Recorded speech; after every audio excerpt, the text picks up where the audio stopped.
Oh, I'll be there. Yeah. All right, folks. Yes, is it standing room only at the Yankees-Dodgers game, I wonder? Yeah. I'm so proud of you all for forsaking the World Series to think about the fate of the world. Well, I'm Rusty Reno, and I'm the editor of First Things. If people can come in, we've got some seats in the front. There are very few seats left, but please take them. We don't want people to have to stand if they don't need to. Very good. Yeah, come in. We don't want too much talking in the outer entryway. People, come on in. Yeah. Bring them. We have to compel them to come in. Yes, right. It is a little bit, Colin Moran, we got a seat for you up here in the front, if you wish. We have a few more seats in the front. It says reserved, but I don't want any seat to go untaken, except mine. As I said, I'm Rusty Reno, and I'm the editor of First Things, and it's my pleasure to welcome everyone to the 37th Annual Erasmus Lecture. And I'd like to take this moment to thank the generous donors who have sponsored this lecture, and I'd especially like to thank those whose generosity over many years has made this series of lectures possible, and not just this series of lectures, but a very fine magazine and publication called First Things. And with that in mind, I think I'd be remiss if I didn't use this moment to put in a plug for First Things. I mean, I'm assuming that everyone in this room is a subscriber to First Things, but I know that sometimes there may be one or two people who've forgotten to renew their subscriptions in the room. So this is a great opportunity for you to first turn off your cell phones, and then when you turn the cell phone back on again at the end of the lecture, you can go online and subscribe to First Things magazine. But do turn off those cell phones. So just, again, the plug, become a subscriber, join the First Things community.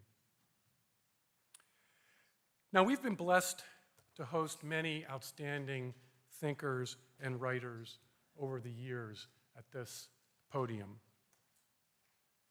Joseph Ratzinger was among the early Erasmus lecturers, and he delivered a lecture about the need to revive theological exegesis. More recently, Rabbi Jonathan Sachs delivered a lecture and addressed the role that Christians must play in secular society, the role of creative minorities. And then last year, Carl Trueman spoke to us about the desecration of man.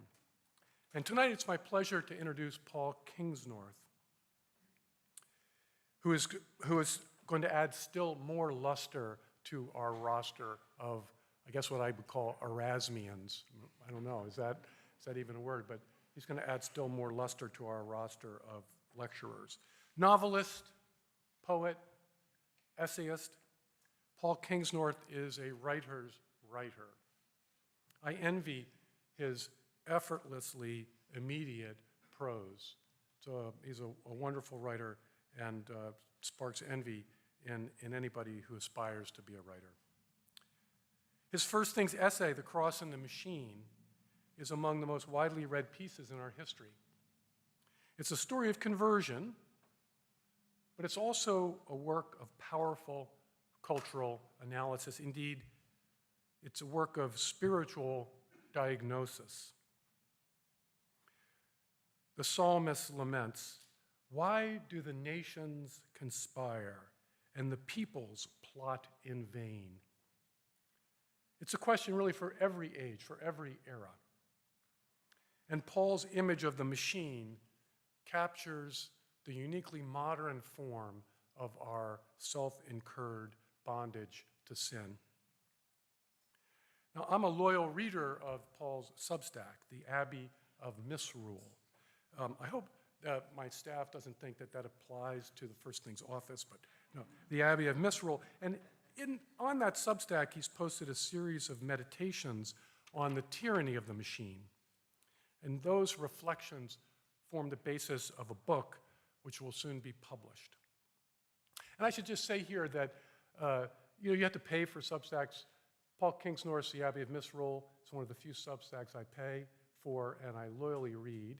And interestingly, in this room are the other two Substackers who I also subscribe to, N.S. Lyons' Substack, The Upheaval, and Matthew Crawford's Substack, Arcadelia. And they are plowing in the same furrows as Paul Kingsnorth, and I strongly recommend all three of those Substacks to you. But I think it's fair to say that Paul Kingsnorth does not just chronicle our self-constructed doom. He is alive to God's grace, which brings light to the dark places. Tonight he will speak to us about our forebodings about the times in which we live, our growing suspicion that Western civilization is tapped out. Dark times indeed, I would say. But this is also a moment in which, stripped bare, we might find ourselves newly, freshly available to hearken to the call of Christ. So please join me in welcoming Paul Kingsnorth.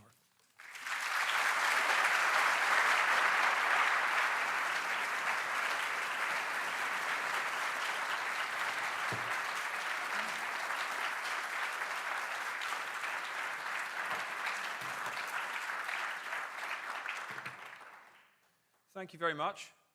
It's lovely to get a round of applause before you've said anything. See if we get one at the end. Thank you, Rusty, and thank you to First Things for inviting me to give the Erasmus Lecture. It's quite an honor.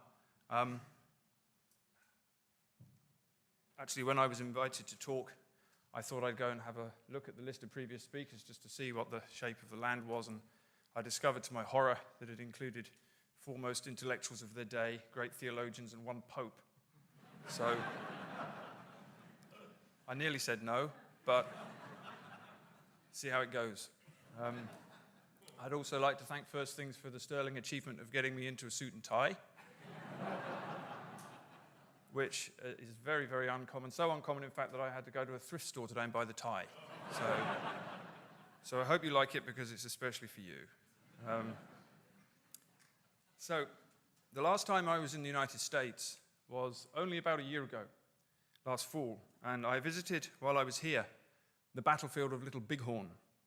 And it was a beautiful snowy day, and the landscape was vast and white and still. And when we pulled into the battlefield site, there was hardly anyone there, a couple of park rangers, a few other visitors. And it made the place feel even more eerie than it would probably feel at any other time. And standing there in the snow, looking up the ridge at the monuments and all the graves, I tried to imagine the psychic reality of living through the end of your culture. I tried to imagine being an Indian or a Native American who faced not only the trauma of mass land theft and a future of being forced onto reservations, but also the harder to bear psychic wound of losing your entire metaphysics, of seeing everything you thought you knew about the world, about your people, about your land, the shape of the universe, its gods and spirits just disintegrating beneath you. And I realized as I stood there that America did not just take the land from the Indians, it took their entire world, inner and outer. Now, of course, America is hardly the first or the only society to have done this. A grand sweep of human history seems to demonstrate that this is how humans basically operate all of the time. They expand, they seek new lands, and if they find people already on them, conflict ensues. A technologically more advanced society will inevitably displace and possibly destroy a less well-equipped culture. Technologically advanced, of course, does not imply spiritually or culturally advanced, however much it's common to hear these things elided. But it is hard to find a country which doesn't have at least one example of a people having its world wiped out. My own country, Britain, has several. My first novel was a 300-page exploration of the psyche of an Anglo-Saxon pagan, losing his world to Norman and Christian conquest. But the fact that this is a common pattern doesn't make it any less traumatic for those who lose everything. What are they to do?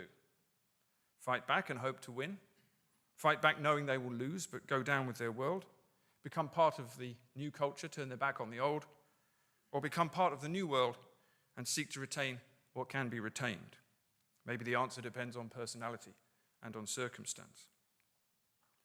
Native culture in this country, of course, offers plenty of examples of all these options being taken, and the names of Sitting Bull and Crazy Horse are globally famous now as examples of two men who refused to surrender their worlds. But less famous is the name of Charles Alexander Eastman, or to use the name he was given by his people, the Santee Dakota, Oasa. Oasa was just 18 at the time of Custer's last stand, but his life was in some ways an illustration of the conflicting pulls of the time. A Native American with a white grandfather, himself a former US soldier, he grew up learning the traditional ways of the Dakota Sioux. When he was a teenager, however, his father, who'd been sent to an internment camp for his part in an uprising against the whites, returned wearing a suit and tie and professing a new faith. His father instructed Oasa to Europeanize his ways as much as possible in order to succeed in the new world that was rising around them. The Indian's job now, Oasa's father told him, was not to submit to reservation life, but to succeed on his own terms in white society. Sending his son off to an American school, he told him, "It is the same as if I sent you on your first warpath. I shall expect you to conquer."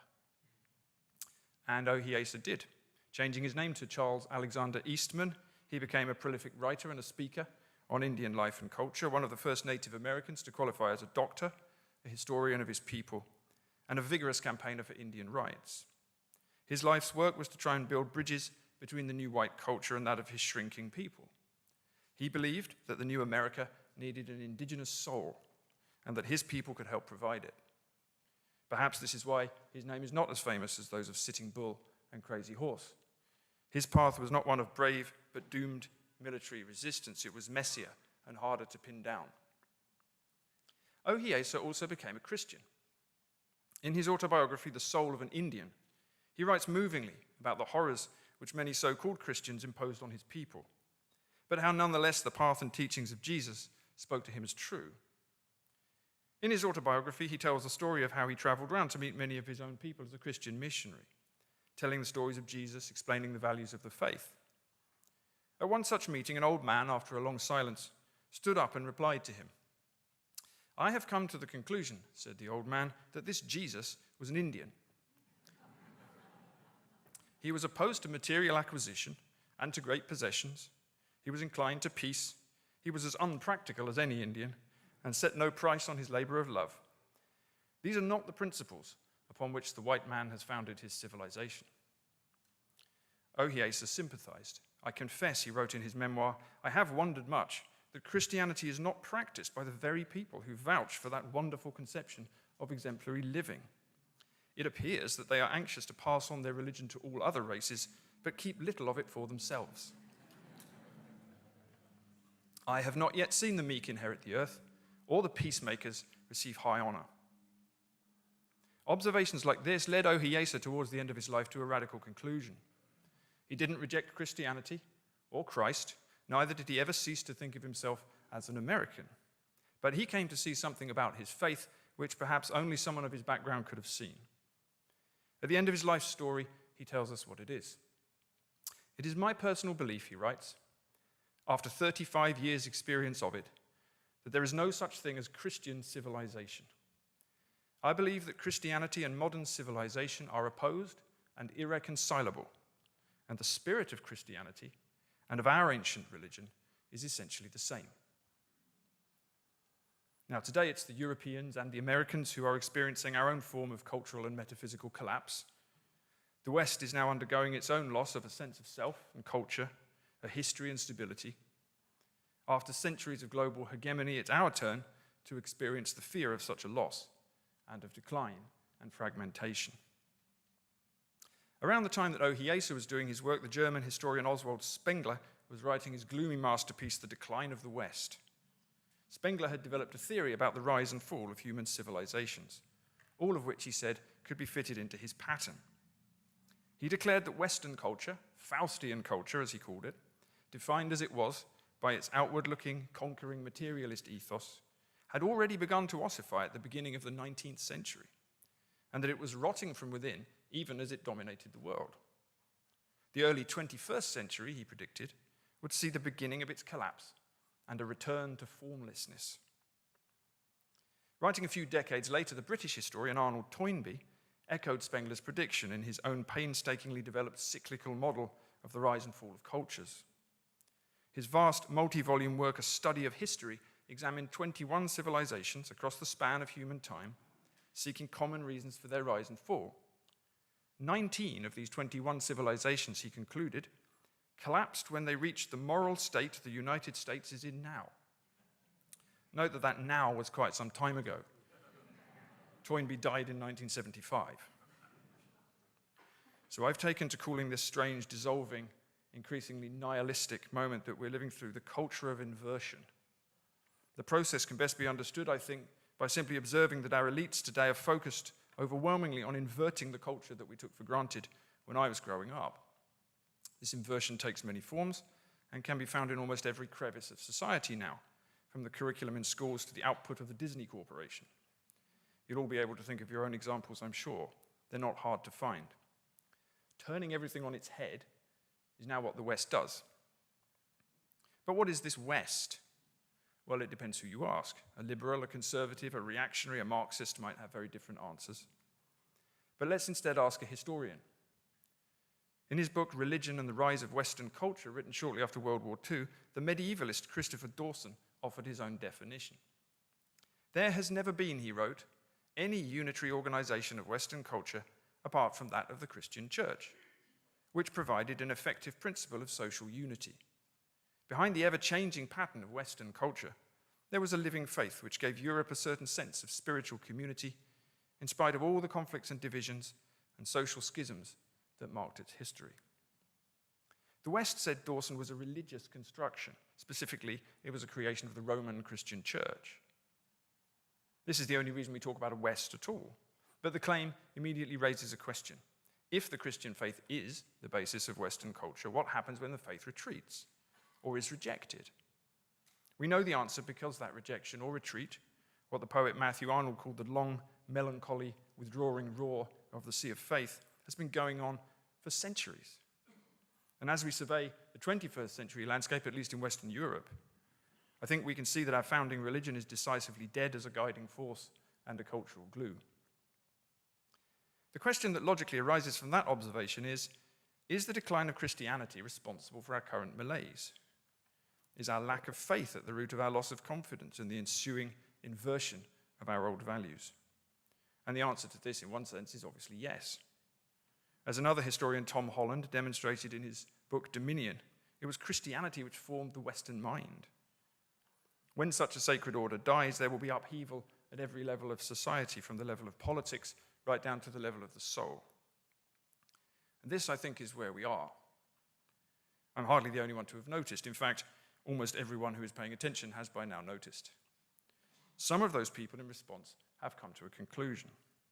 That since Christianity was the basis of this Western culture of ours, and since this culture is now sick or even dying, the way to revive it must be to revive Christianity. Not so much as a faith, but rather as a social glue, or even as a weapon. What we need, we increasingly hear from many different quarters, is a return to something called Christian civilization, regardless of whether the Christian faith is in fact true. At a certain level, this might appear to be a superficially attractive narrative, but I think it's a deadly mistake. I'm going to attempt here to explain why.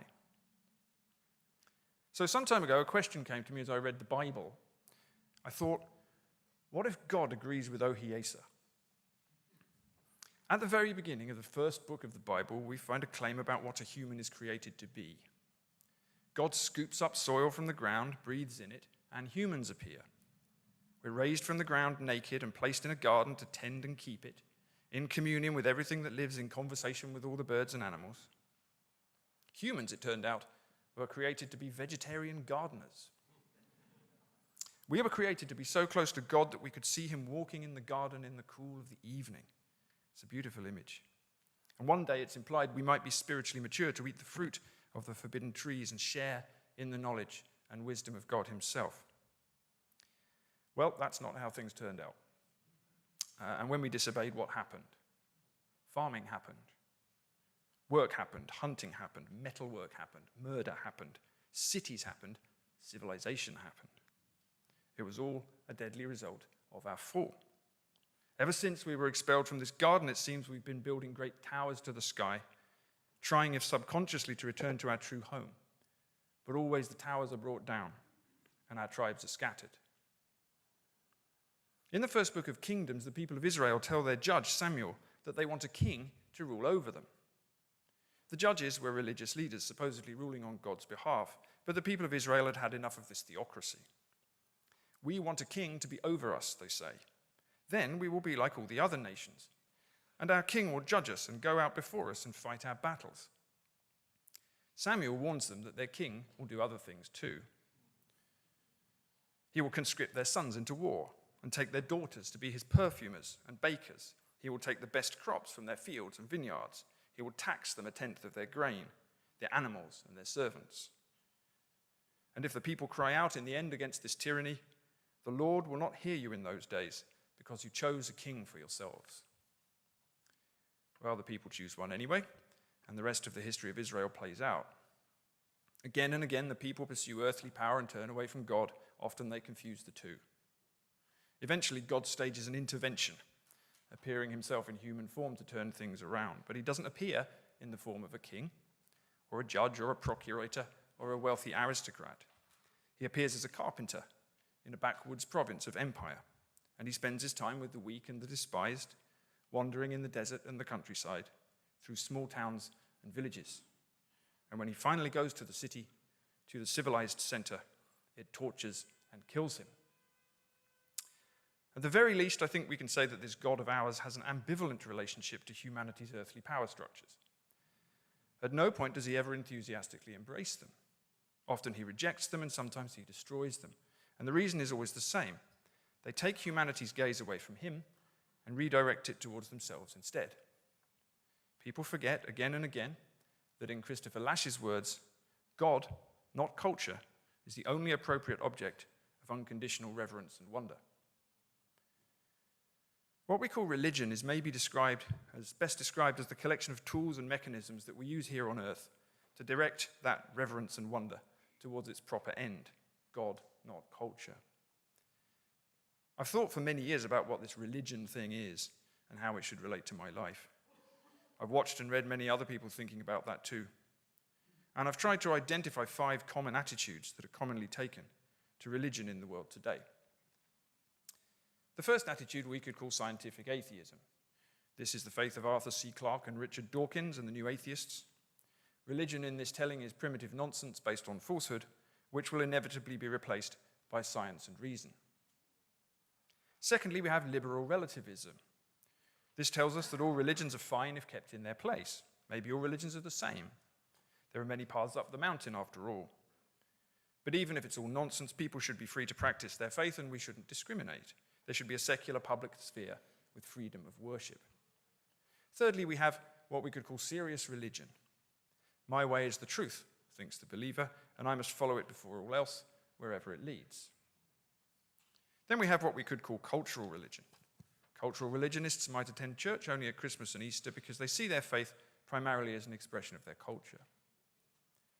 And then finally, we have the subject of this lecture, civilizational religion. This phenomenon seems to come to the fore in times of upheaval or crisis.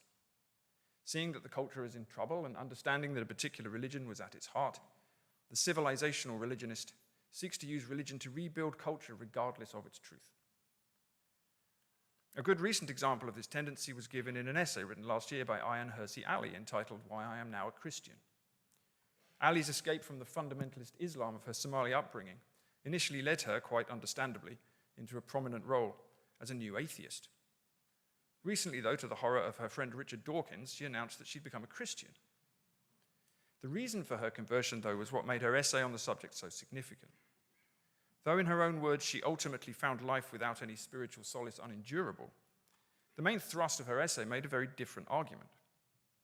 Her new faith, she argued, was adopted because it was a bulwark, or perhaps a weapon.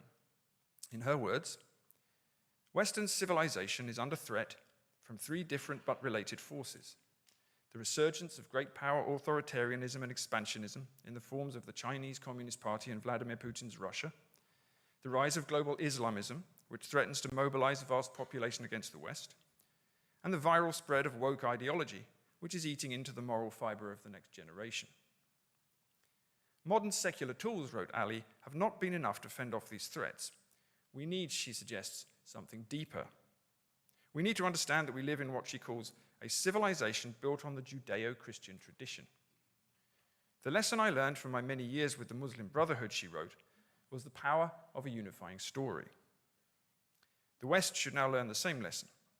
Its unifying story is that Judeo-Christian tradition, and it should now be utilized to fight what Ali calls the coming civilizational war. This is civilizational Christianity in action, and we're going to see a lot more of it in coming years, as our culture continues to fragment, at least partly due to the factors that Ali correctly identifies.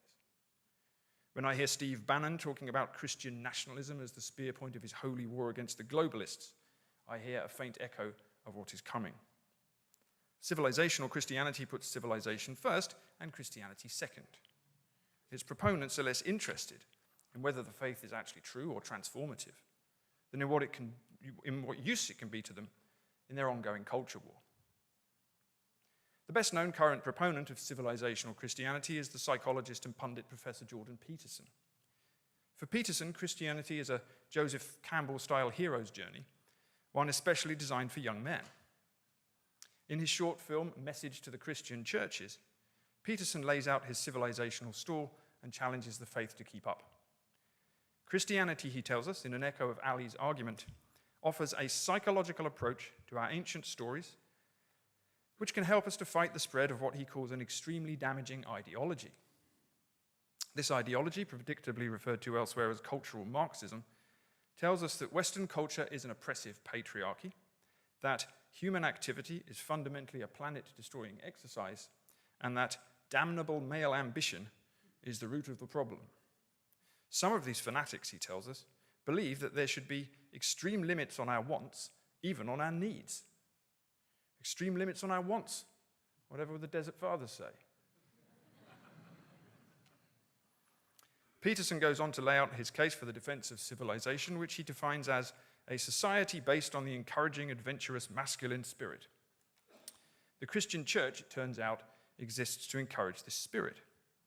It is, he states, there to remind people, young men included, and perhaps even first and foremost, that they have a woman to find, a garden to walk in, a family to nurture, an ark to build, a land to conquer, a ladder to heaven to build, and the utter terrible catastrophe of life to face stalwartly in truth, devoted to love, and without fear.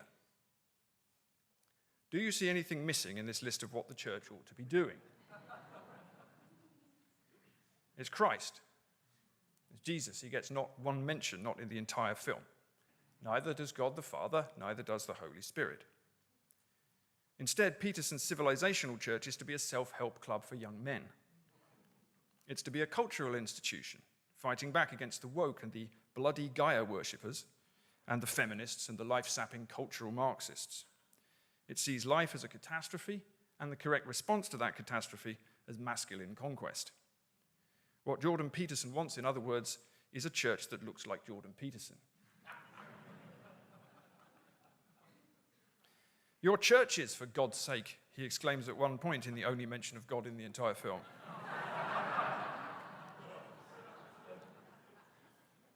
Quit fighting for social justice. Quit saving the bloody planet. Attend to some souls. That's what you're supposed to do. Now, I was confused when I heard this because dimly, somewhere in the back of my mind, I was sure I could remember a few scattered references to social justice in the Bible. So I went to check. The first page I opened contained this passage from the book of James. Come now, you who are rich, weep, howling out at the miseries that are coming for you. Your riches have spoiled, and your garments have become moth-eaten. Your gold and silver have corroded, and their corrosion will serve as a testimony against you, and will eat your flesh like fire. You have kept treasure in the last days.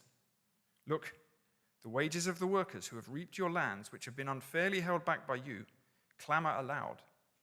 And the outcries of those who have reaped have entered the ears of the Lord Sabaoth. You have lived on the earth in dainty luxury and self-indulgence. You have gorged your hearts on a day of slaughter. You have condemned, you have murdered the upright man. This is an entirely typical passage. There are dozens like it throughout the New Testament and indeed the Old, many of them from the mouth of Christ himself, because this is Christianity. And as Oasa knew, but Jordan Peterson apparently doesn't, it is founded upon a set of values inimical to those of our modern, expansionist, acquisitive, growth-obsessed, and apparently masculine civilization.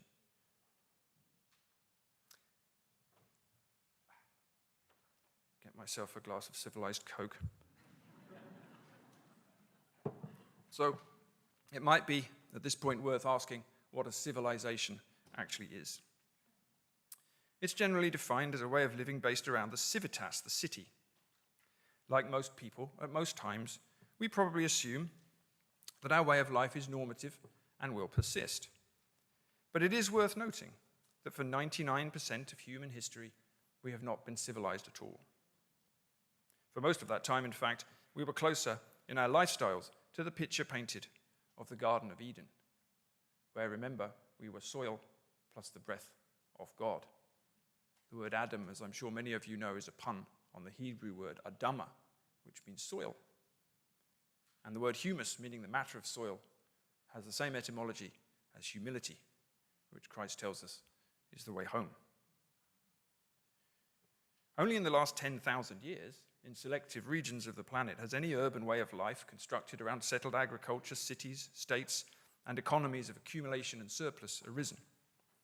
Only in the last 100 years has this model gone global. Really, only in this century have we seen the globalization of the technological society. And given the speed at which this has happened, and given the record of past civilizations, all of which, of course, as Toynbee reminded us, have collapsed, there's no guarantee that this will continue into the future, however much we may assume that it will.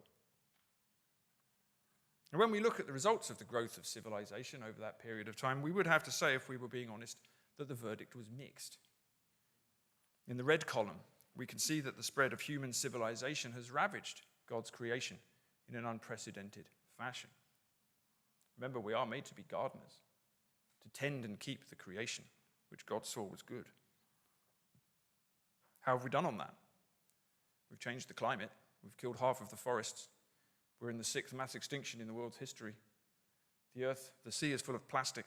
So are our bodies. And those are just the achievements of the last 50 years. That's not to mention the vast inequalities of wealth and the warfare on a previously unimaginable scale, the nuclear weapons, the march of artificial intelligence. Now, in the black column, on the other hand, we can see that civilization has created wealth and technologies in quantities previously unimaginable, even as it's allowed us to visit the moon and extend our lifespans. Although, according to anthropologists, we've only managed to extend them back to the length which the pre-civilized hunter-gatherers were enjoying before the invention of agriculture, which reduced our stature and our lifespans for a long period of time. I suppose we could debate the pros and cons of civilization all night, but what does this have to do with the Christian way? With a God who made us to inhabit this garden in communion with all life. A God who walked among us as a poor man, preaching renunciation and love. And what actually is spiritually beneficial about this Western civilization, or any civilization? Babylon and Babel, Sodom and Gomorrah were after all as civilized as the ancient world God. To find out, I thought we could hold up the stated values of our civilization against the famous list of deadly sins compiled by the Western Church. The compilation of the 7 deadly sins was put together in the 6th century by Pope Gregory I. He based it on an earlier list of 8 passions, compiled by the 4th century monk Evagrius Ponticus, which is still current in the Eastern Church. So how well is Western civilization doing at fending off these sins? Well, pride is celebrated everywhere. There's a sentence with a double meaning. Everywhere. Pride in nation, pride in status, wealth, ethnic group, identity, religion, and of course now we have a month-long festival named for it. Greed? Greed is the basis for our economy. Along with envy, it's the cornerstone of the idol of our time, the universally worshipped god known as economic growth. If we were neither greedy nor envious, the economy would collapse in 5 minutes. Wrath is the fuel beneath the culture wars and all of our political factions. And as for lust, find me a billboard or a film or a song or a brand of shoes which doesn't piggyback on this most primal human passion to sell itself. It's perhaps just one ahead of gluttony in its ubiquity. Even sloth has been monetized. How else could something as oxymoronic as a leisure industry even exist? Our entire civilization, then, not only fails to resist these deadly sins, but actively encourages and monetizes them. They are the very basis of its existence. This surely is what Oasa and many other critics, many of them Christians, are able to see. Are Christianity and modern civilization opposed and irreconcilable, as Oasa claimed? On that basis, I think we can unequivocally say yes. But we could go further than this as well. Because it's not just modern civilization, as Oasa wrote, or indeed Western civilization, which seems opposed to the Christian way, it's all civilization. After all, the very foundation of an urban society based around agriculture, with wealth and power concentrated in kings and armies, is what Christ called heaping your wealth into barns. And we know what he thought of that. And when we read the life of Jesus of Nazareth, actually, it's impossible not to see a man who, in some fundamental sense, was uncivilized. He didn't tell us to get good jobs and save prudently. He told us to have no thought for the morrow. He didn't tell us to generate wealth so that economic growth could bring about global development. He told us to give everything away. The rich, he said repeatedly, could never attain the kingdom of heaven. He didn't tell us to defend our frontiers or expand them. He told us never to resist evil.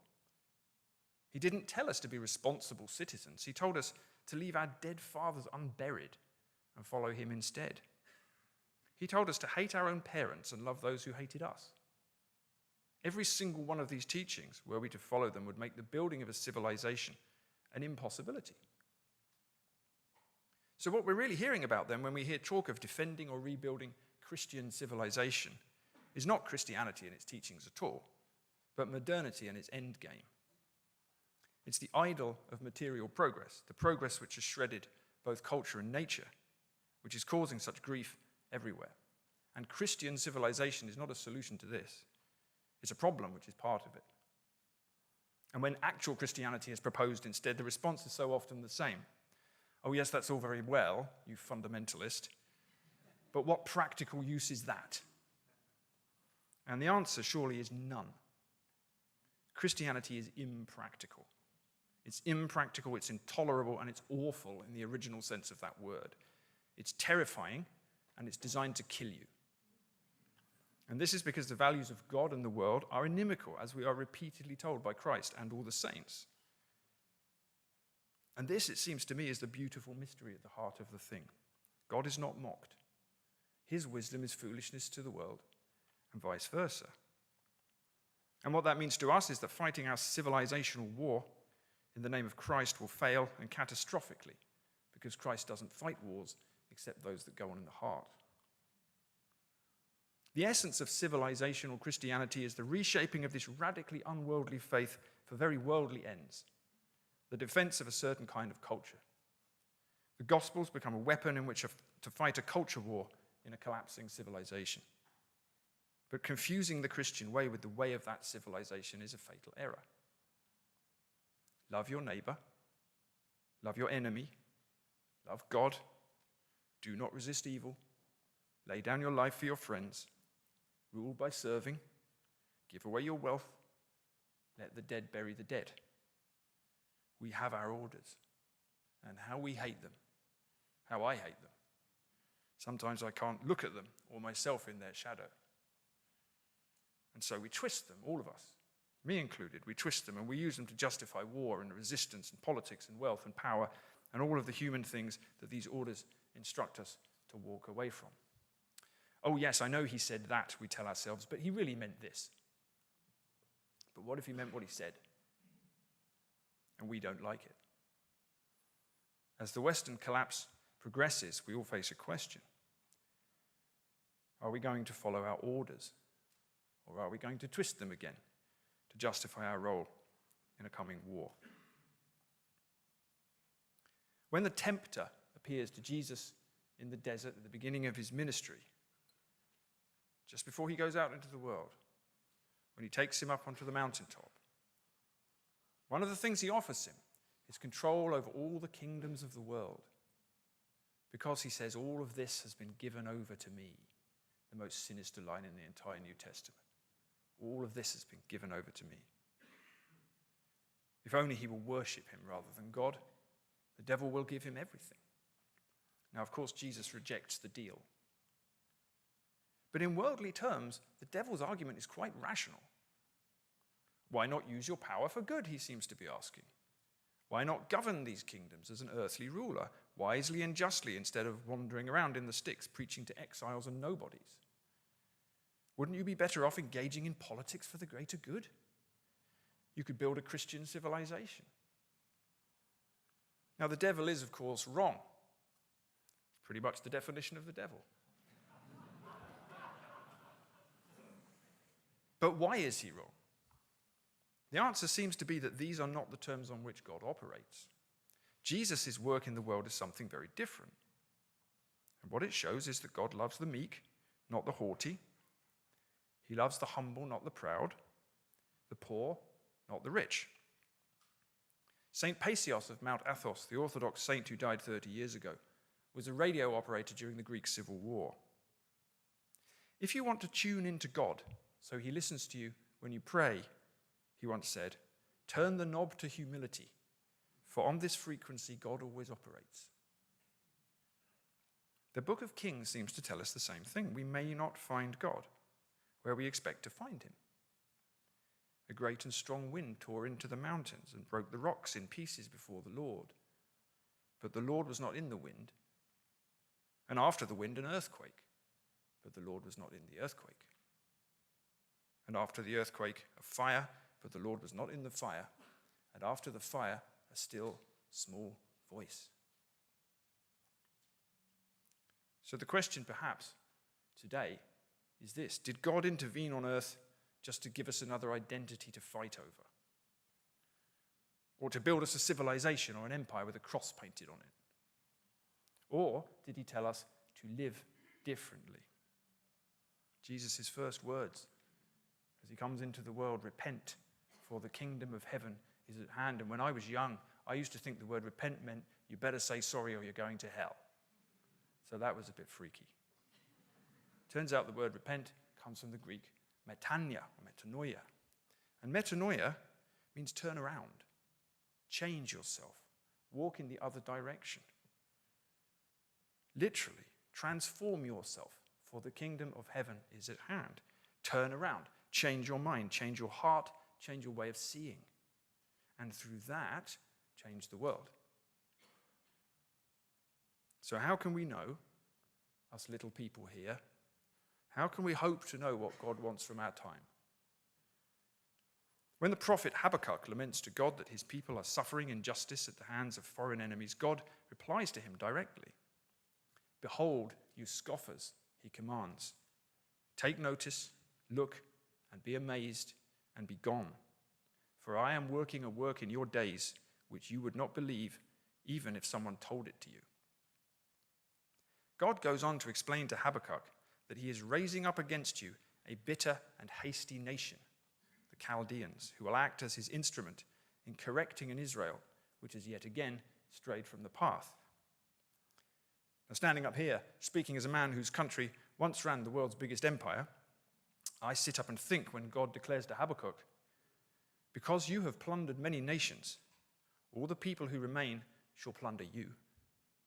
Because of the men's blood and the sins of the land and of the city and all who dwell in it. Maybe it's a hard thing to hear, but Oasa would probably have had no problem understanding it. So I do think now that we will only get back any culture worth having if we tune those radio dials to humility as persons and as peoples. Our work isn't to defend the West. That's idol worship. The work is repentance, which means transformation. So we have to be prepared to die and thus be reborn. I'm speaking as someone who is most of the time scared to even contemplate what this might demand of me. But that's the demand. That's my problem.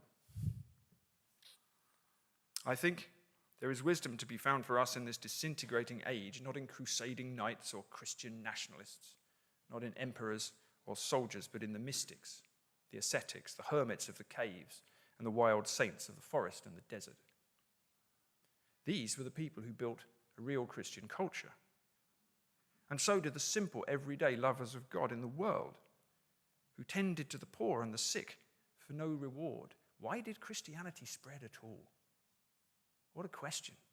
Why did this faith ever grow? Because the Christians were the ones who stayed in the plague-ridden cities to tend to the dying when everybody else left. Because the Christians stayed after the earthquakes. Because the Christians shared everything. Because they showed what God's love actually looked like, and that was attractive. They didn't have to force that on anyone. That was something new. That was repentance. That was transformation.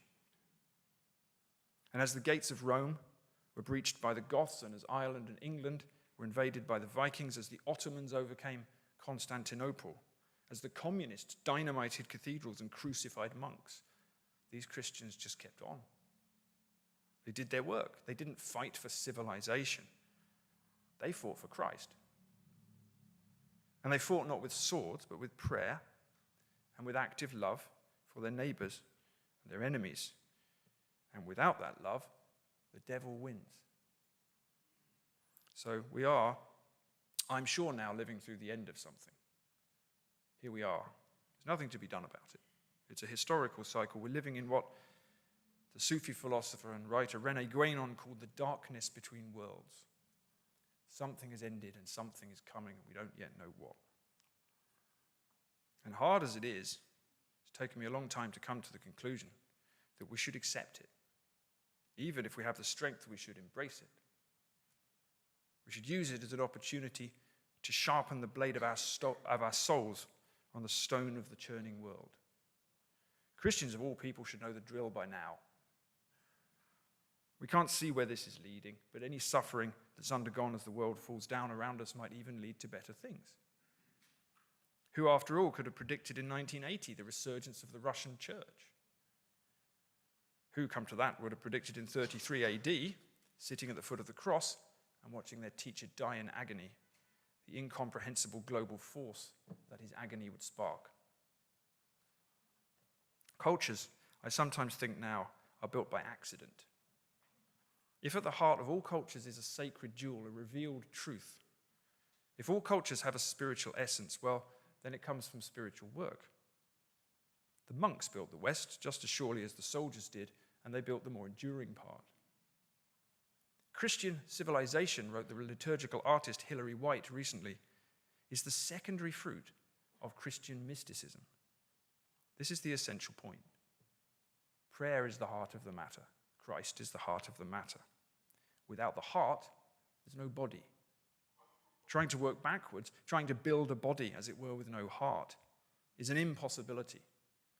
The notion of pretending to believe in Christianity because you approve of its fruits and you want somehow to see them return is a dead end and a dead duck. C.S. Lewis, as usual, spotted the trap before us. Religions devised for a social purpose, he wrote more than 70 years ago, like Roman emperor worship or modern attempts to sell Christianity as a means of saving civilization, do not come to much.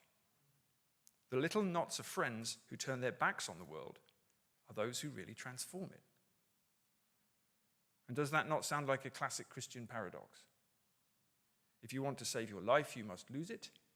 If you want to transform the world, you must turn your back on it. So, what do we want? Those of us who live in this age, in this strange culture of inversion, in this time of decline and confusion. Do we want a restoration or a transformation? Do we want war or repentance? Do we want civilization or do we want Christ? What if you could only have one or the other? It would be easy enough to fight for the West using anger and bitterness as our fuel. Plenty of people are doing it.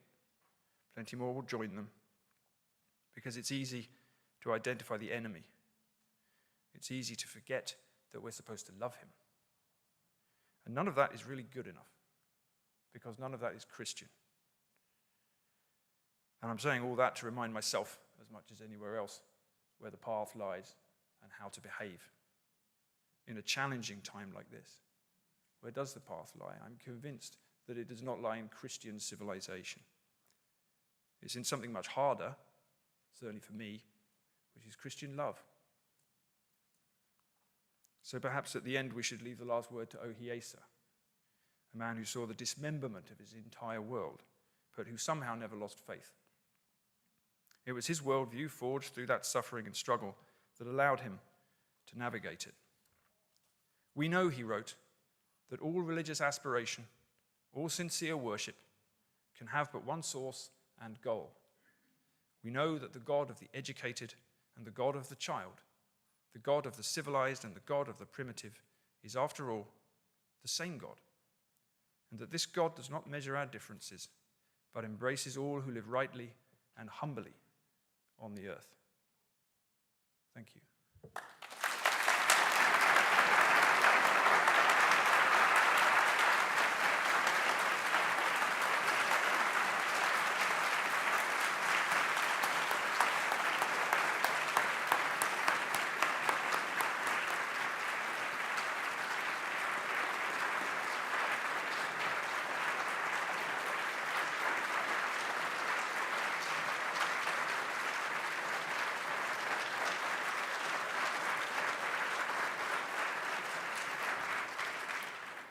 We have time for some questions. We'll do a brief Q&A, and I will field the questions, and Paul Kingsnorth will answer them.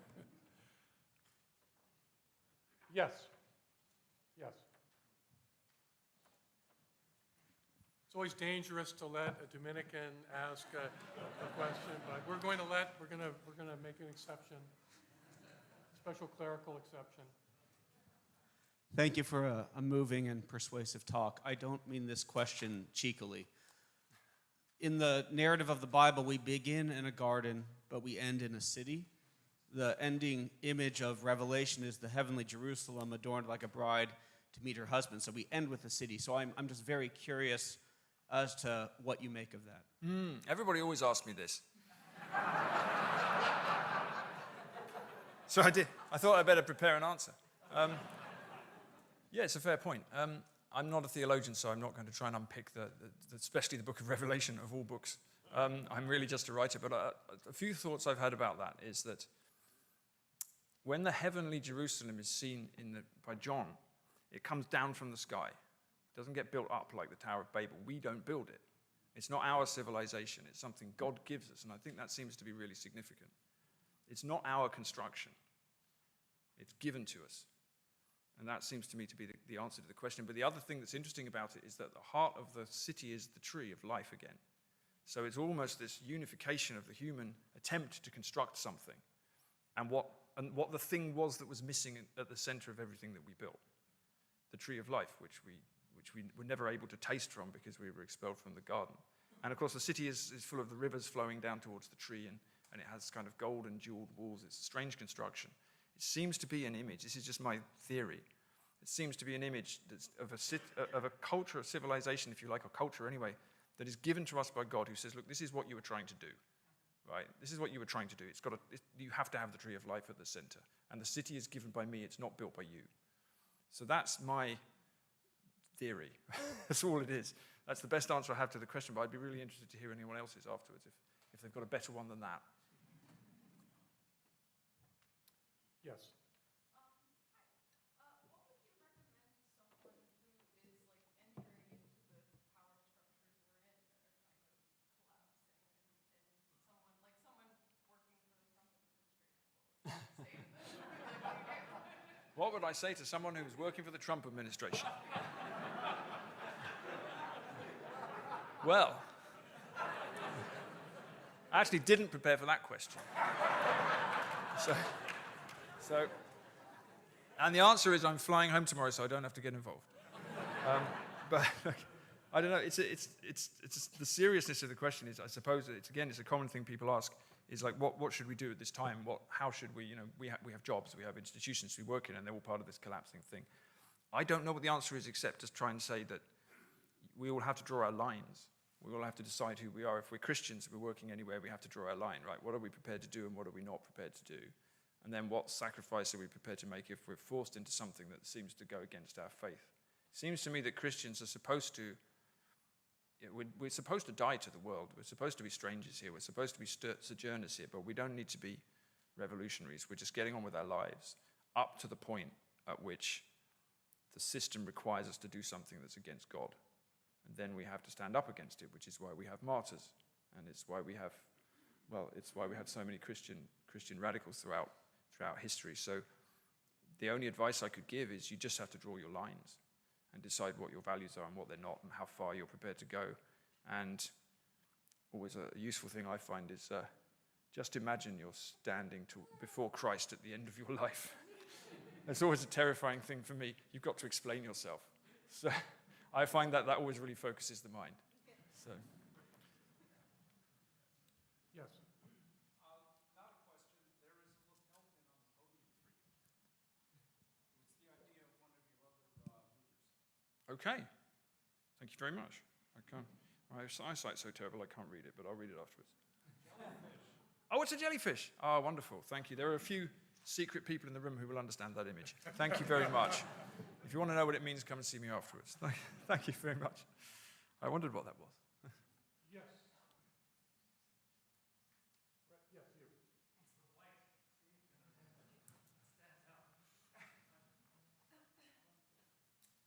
We can get the microphone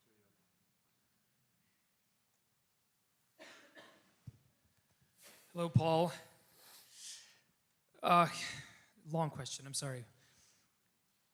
If I'm understanding you correctly, what you're suggesting is that in this particular moment, the best thing that we can do is inhabit within ourselves the most difficult and radical lessons of Christ's life and follow him. And whatever happens in the practical and everyday aspects of our lives, what we're doing is in effect becoming saints and leaving the change that we hope to see to the freedom of God, not to our own activity. Hopefully, I'm understanding what you're saying. The question coming from that is, how do you grapple with the fact that throughout the history of Christian civilization, men of the cloth and even saints have had to wrestle with the radical nature of Christ's teaching and have even come to a kind of practical interaction with them to say that many of the things he says are useful for the individual in the individual's life, but are less applicable when one is speaking of groups of people or societies or countries or ethnicities. This is certainly a strain of thought that rose up in the 19th century in Russia, where you had some very famous and well-regarded theologians consider the question of non-resistance to evil. How do you grapple with that, with the fact that there have been many luminaries who've come before us who have tried to answer positively the radical nature of Christ's instruction to us and have come to questions that sometimes lead to some form of Christian civilization? Yeah, absolutely. It's a really good question. So do not resist evil is the hardest thing that you could possibly imagine doing. So I do think about that all the time. I mean, what do I do if somebody breaks into my house and threatens my children? Do I just stand there? I don't think I would do that, really. Honestly, I don't think I would do that. So what does it mean? I don't exactly know, but I think what I'm trying to say is this, that if we use this faith as a weapon in a culture war to build or defend a civilization, to fight our wars, because we find it socially useful, then it leads to catastrophe. If we try to live as Christians, then the way that we act in the world that's informed by that will be radically different to the way that we've acted so far. And as you say quite rightly, in all Christian traditions, there's been an argument about this for 2,000 years. There's no doubt about it, right back to the beginning. So it's not as if I'm saying anything new. And your question is not new either. And the answer is going to be debated forever and ever. But I think that the reason I'm saying this now is that at this point in history, in this part of the world, I think this is what we need to do. I couldn't speak to the Russians. I know what I think about the Russian government, but that's another talk. Here right now, I think the danger we are facing is that people, as I said, are reacting so strongly to the forces of disintegration that they're picking up the cross as if it were a sword. And we have to not do that. We have to follow the teachings. And I do believe, as you say, all Christians are supposed to attempt to become saints. This is the path we're trying to walk on. And even if you only got 5% of the way there, you would have a transformative impact on the people around you. And at this moment, we don't need anything more than that. It's not as if we haven't got enough politicians and culture warriors, and I'm not saying all these things are going to suddenly magically go away. Empire's always here. Government's always here. We need to do these things. We need to eat and govern and do all of that stuff. But we haven't got that heart to us anymore, it seems to me. So if we're going to talk about Christianity and civilization at this point, I think we have to go there first.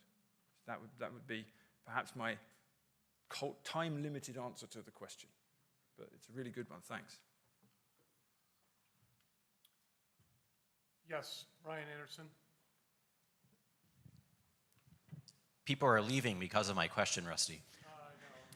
I don't know how best to phrase this, so if I mess up the question, I'm going to be in the seminar tomorrow, so I'll try again. I mean, it strikes me this follows from the previous question, that part of what you're saying tonight is that we really need, this generation needs to emphasize holiness, discipleship, asceticism, and not so much worldly considerations. And I'm with you entirely on that. And then my question is the part of your lecture intentionally being hyperbolic with the rhetoric, or do you really mean it when you say things like Jesus' instructions are clear and we just have to follow them, do not resist evil? Because then the answer to the previous question, like, actually, I don't know what I'm going to do if someone comes after my kids. You know, one of the passages that you quoted was that, you know, we should hate our parents. But we're also supposed to honor our parents. I had my 82-year-old parents over last night. My mother was teaching my children how to make homemade spaghetti sauce, right? And I think this is a fruitful thing, right? When Aquinas answers the question of, you know, whether or not we can use lethal force, you know, it's where he famously develops the doctrine of double effect. It's precisely on that question, right? If someone's coming at you, can you use force? So I guess my question is, those portions of your lecture, is this more using the same type of rhetoric that Jesus used to try to drive home the point of how serious and counterculture you're encouraging us to be, or do you mean it literally? And the only reason I ask is that it's easy to say you're against Christian civilization when the people promoting Christian civilization are people like Steve Bannon, and when they're using Christianity as a tool in a culture war. There's another question of, I think, the narrative that Tom Holland tells in the book Dominion that you cited earlier, where there were people who really believed in Jesus and who had lives that were transformed, and therefore they created the hospital, and therefore they created the university. And that would mean, like, you know, for those of us that have secular vocations, what does it mean to be a saint in the middle of a secular discipline at the end of an age? And how should we interpret the portions of your lecture that were a little more challenging in the rhetoric, literally or figuratively? I think that's 3 questions, isn't it? I'm going to... No, it's fine. No. Okay. 3 long... yeah, no, they're good questions. Okay, so... The hyperbolic stuff, yeah, okay, you could say it's hyperbolic, but I'm just quoting directly from Jesus. Okay, this isn't my idea, right? I mean, I would prefer it if he taught me something easier, but he didn't. This is what he says, and I talk about this because obviously I struggle with it too. We all do. It's the endless thing, but that is the question that I carry with me all the time. Does he mean this? If he doesn't mean it, why did he say it? And if he did mean it, what are we supposed to do? Because it seems to me that the way he's encouraging us to live is radically different from the way I live. Okay? It just is. Now, I don't know what to do about that. I do know that when St. Anthony heard that preached, he gave everything away and went to live in a tomb in the desert. He was a rich man, St. Anthony the Great, and he gave everything away. And he said, okay, well, this is what Jesus told me to do, so I better listen. I'm not going to interpret it according to my own convenience. I'm going to go and do it. And by doing that, literally stripping himself off and going to live in a tomb in the desert, giving everything away, he accidentally founded Christian monasticism. Not on purpose. He didn't get a grant and build a... right? Fill in a form from the government and obey the health and safety laws. He went and lived in a tomb and prayed for 20 years until the people dragged him out and said, "We need your wisdom," and he'd become a saint because he followed the teaching. And St. Francis of Assisi did a similar thing, literally stripped naked in the town square. He'd be sectioned today. But he said, I'm going to do what the Lord told me to do. So I know it sounds hyperbolic, but it is the instructions. And I say it not because I'm trying to preach, but because I struggle with it too. But it is what we're told to do. And the second part of the question, I suppose, when you're talking about the hospitals and the schools, that's quite right. I wonder if there's a difference between culture and civilization, though. Right? When I'm talking about building a civilization, I'm talking about building this great power structure with the armies and the kings and the great Tower of Babel that we build. When you found a hospital to help the sick, that's quite a different thing you're doing, actually. You're saying, I'm just going to, again, do what Christ told me to do. And that does lead to the creation of the hospitals and the charities and all the, this is one of the things I got from Tom Holland's book, is that these foundational bases of Western culture that have now been sort of subsumed by the welfare state and the rest of it, they're all built by Christians because they were doing what Jesus told them, but not because they set out to build a civilization again. So I would say that there's the work in the world that Christians have done, as Hilary White said, it's a secondary fruit almost of trying to pray and be mystics and follow Christ. And because if you do that, then you do have to leave your wealth, but then you also have to help the sick and the poor. And you're right, you also have to love your mother and father curiously whilst rejecting them if necessary. I love my mum, so I interpret that as I'm only supposed to hate her if she gets in the way of my Christian journey, and she's very nice about it, so it's fine. That's my understanding of it. But you're right, they're terrifying teachings. And I think it's sometimes really useful just to remind ourselves of how terrifying they are. And I'm not remotely presenting myself as anyone who follows them. That sometimes keeps me awake at night. Yeah, but it's a good question. Thank you. Let's take one final question. The young lady underneath the exit sign. Hi, I had a quick question about your sort of world historical background to this. If we understand, as I believe your claim is, that the collapse we're sort of undergoing now is not a product of Christianity, and it's also not a product of something primordial in the human soul, then it seems to me that your claim is that it comes from civilization, which seems to be defined as that which panders to the baser part of our soul and of our nature. So if that's a correct understanding, then what's uniquely modern about this, and what's uniquely modern about this collapse? Or is it just sort of a continuation of something that we've been wrestling with for pretty much all of time? Yeah, very good question. And the answer is that I don't think it is uniquely modern at all. I tried to point that out in the talk, but maybe not clearly enough. I think it's just cyclical. I think this is what happens again and again and again. Throughout history, every civilization that's ever existed has risen and fallen. They all do it. It doesn't matter in some ways what their sacred story is.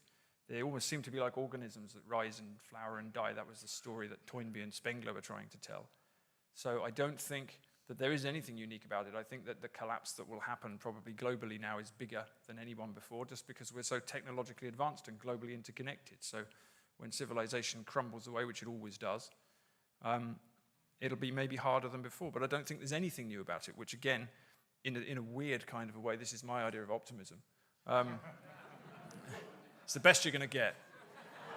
Okay, sorry about that. Is optimistic because we've been through it before. Christians are trained in this. Right? We know what to do when civilizations collapse. We just have to go and read the lives of the saints. We can see, I'm an Orthodox Christian. How long ago was it that Soviet Russia collapsed? 30 years? The people there were living under horrific torture and abuse and slaughter and persecution for 70 years. They just kept going. And it collapsed, and they lived through it. And here they are, and that country is producing powerful saints, and has done all the way through that time. So did Romania. I'm a Romanian Orthodox Christian, same thing. The persecutions create the saints. It's not good news for us in some ways if we're trying to maintain our lives, but it kind of seems to be what happens. So I don't think that there's anything new about it in that sense at all. I think we're just in a very typical historical cycle. And I'm obsessed with the question of how a Christian should live through it. Yeah. Thanks very much. Thank you. Thank you.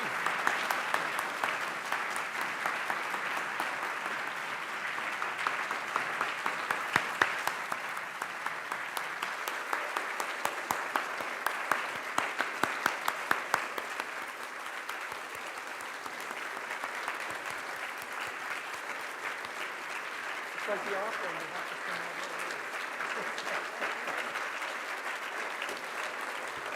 over. I told Paul that he doesn't have to give another lecture as a as an encore. Thanks everyone. You can turn your cell phones back on now and go to firstthings.com and subscribe. Thanks everyone and have a wonderful evening.